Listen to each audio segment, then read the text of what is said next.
Episode number 1।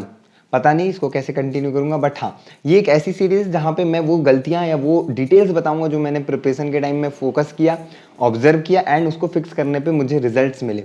ये चीज़ें कोई नहीं बताएगा, मैं बहुत डिटेल में ये चीज़ें बताऊंगा। हो सकता है ये वीडियो थोड़ी ज्ञान टाइप से लगे तो काफ़ी लोग इसको ना देखना चाहें, तो कोई बात नहीं, आप स्किप कर लो, बट जो लोग देख रहे हैं आपको डेफिनेटली फ़ायदा होगा।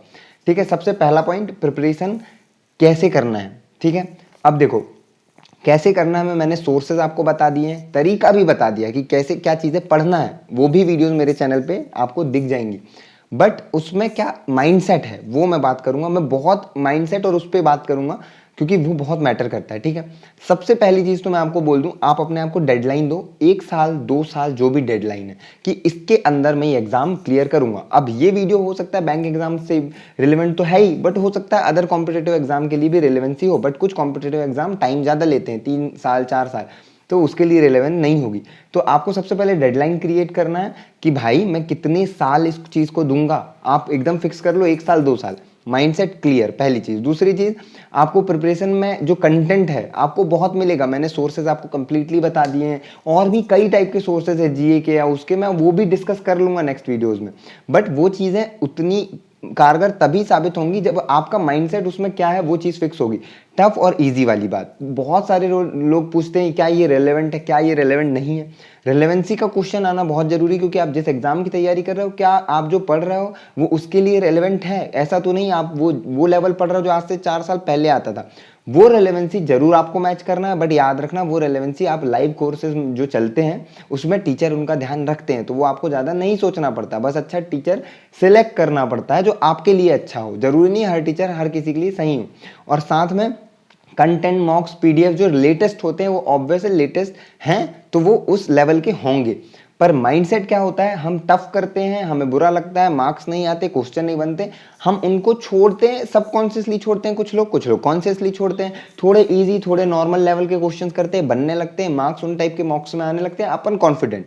फिर हम जाते हैं एग्जाम में, और एग्जाम में ना टाइम हमें लगता कि ज़्यादा है, हमें लगता है बिल्कुल टाइम फटाफट चला गया, क्वेश्चन बने नहीं, बने तो बहुत कम बने, अटेम्प्ट्स कम रह गए, तुक्का मारना पड़ गया।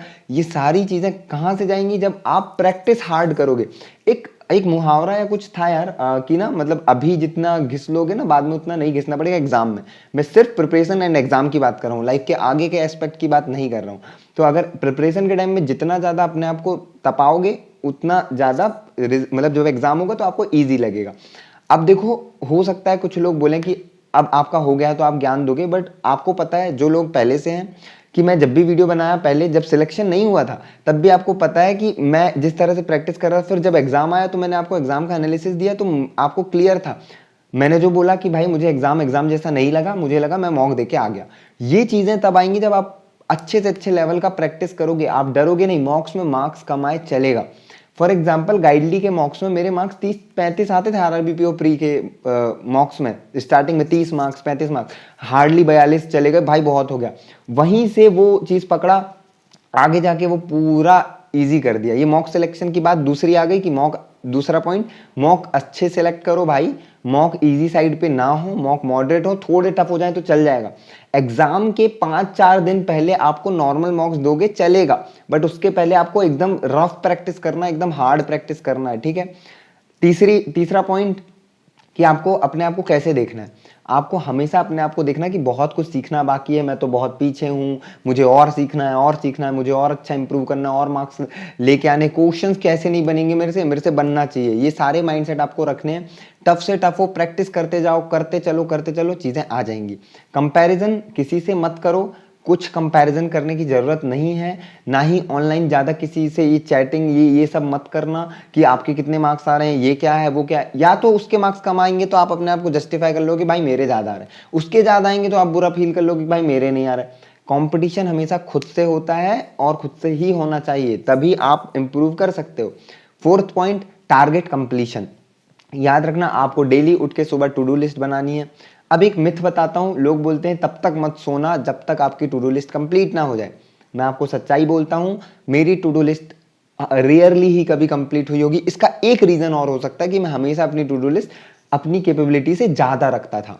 तो आपको अपनी कैपेबिलिटी से अगर आप ज़्यादा नहीं रखोगे तो टू डू लिस्ट कंप्लीट नहीं करना बुरी बात है, बट अगर ज़्यादा रख लिए तो ना हो तो कोई बात नहीं। मैं दोपहर में नैप भी लेता था, एक 40-50 मिनट सो जाता था, एंड रात में भी अगर थकान है मैं सो जाता था। ये चीज़ नहीं है कि भाई नहीं हो रहा कंप्लीट तो घिस रहे हैं, अगला दिन अफेक्ट होगा, अगले दिन की टू डू लिस्ट नहीं होगी।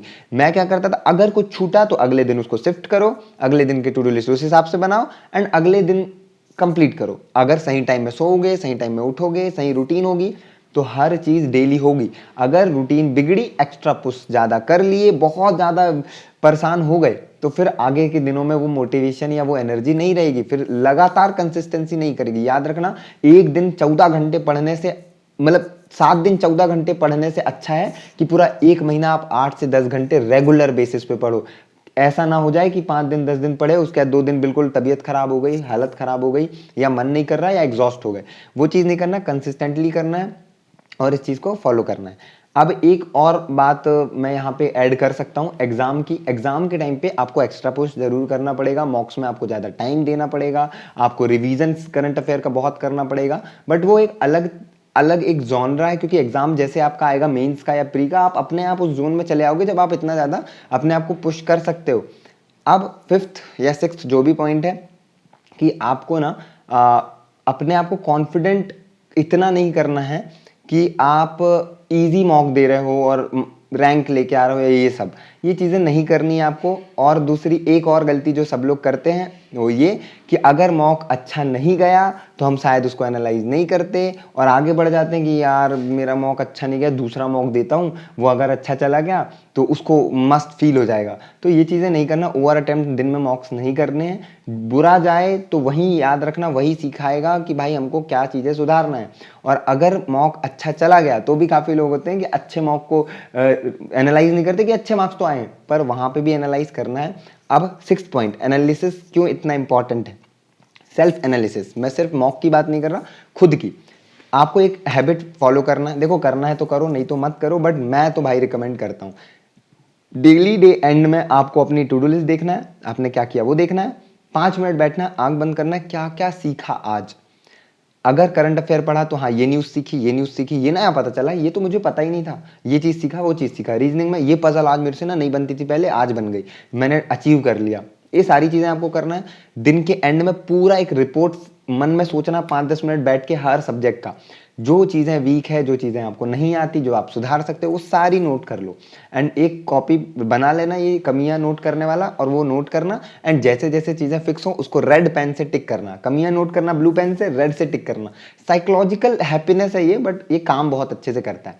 तो ये चीज़ आपको डे एंड में हमेशा करना है, मॉक्स देते रहना है, अपने आप को इम्प्रूव करते रहना है। ऑब्जर्वेशन हमेशा बहुत काम आएगा यार, मैं आपको लोगों को हमेशा बोलता ही हूँ, बट पता है डेली आप जब एनालाइज करोगे ना खुद को तो आपको समझ आएगा। और मॉक एनालिसिस में ये होता है कि आपको रिसॉल्व भी करना होता है पूरा पेपर, जो क्वेश्चंस आपने कर लिए हैं वो भी। हाँ, अगर वो क्वेश्चन ऐसे हैं जो आप बिल्कुल रोज कर लेते हो यार और वो मॉक में आया, तो वो एनालिसिस के टाइम में रिसॉल्व करने की जरूरत तभी पड़ेगी जब आपने मॉक में उसमें ज़्यादा टाइम दिया। आप देखोगे कि यार मैंने इस क्वेश्चन में इतना टाइम दिया, ये तो ज़्यादा है, मैं इसको कम कर सकता हूँ। ऐसे बारीकी से आपको डेली डेली सोचना होगा।